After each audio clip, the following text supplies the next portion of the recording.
Recording studio बदला road लगमा।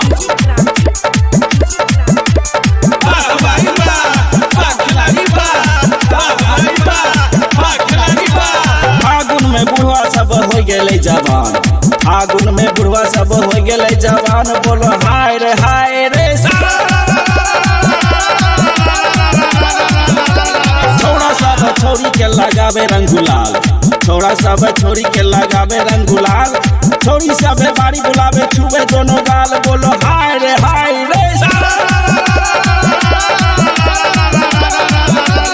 भौजी के ढोरी देखी उठे छे लहर, भौजी के ढोरी देखी उठे छे लहर, बुढ़वा सब ढोरी देखी मारे छे नजर, बोल हाय रे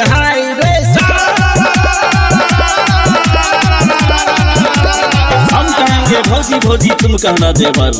हम कहेंगे भौजी भौजी तुम कहना देवर, फागुन में भौजी के लचक कमर, बोल हाय रे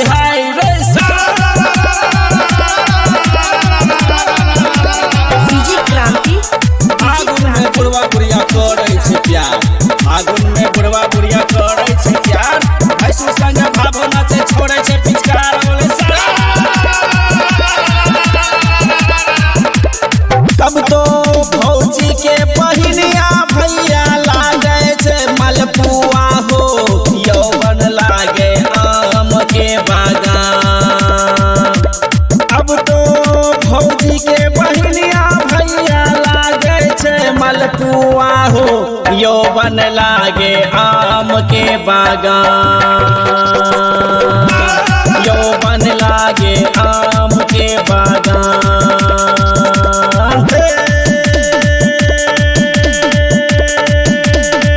काली काली कसिया भौजी जुड़वा बांधै छै हो, अखिया में काजरा के धार हो, फागुन में मजा लूटे भौजी के बहिनिया हो, छौरा सबे लगबै छै जोगार, छौरा सब लगबै छै जोगार।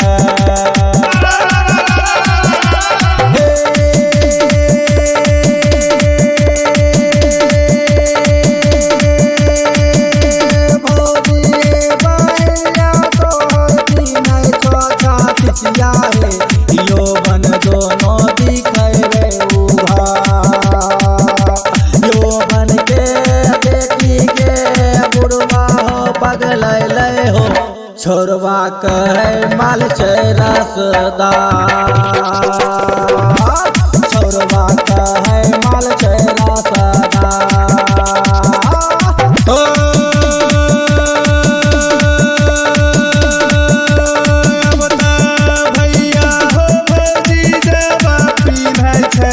सरिया हो मारे छै भीतरे से चलिया के बटन जाबा खोले छै साली हे, बुढ़वा कहे साली रसदार, बुढ़वा कहे साली रसदार। माँ गीता फिल्म्स रिकॉर्डिंग स्टूडियो बदला रोड लगमा।